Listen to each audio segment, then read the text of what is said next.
How to change your region in WeChat. Hello guys, this is Atticus and welcome back to another tutorial video. In today's video, I'll teach you guys how you guys can change your region or location in WeChat. So without any further ado, let's dive right into it. First, open up your WeChat. Make sure you're logged in into your account.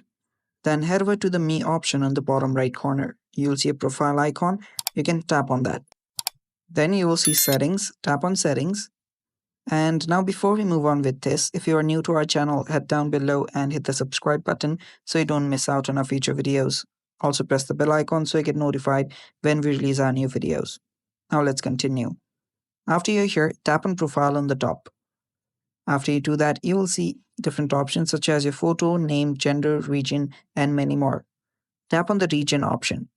Then you can now change your region to wherever you want. So all you have to do is select a region that you want to change to.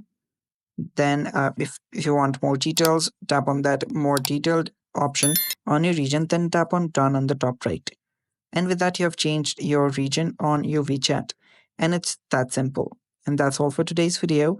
Thanks for watching. Stay tuned for more upcoming tutorial videos and bye bye. Take care.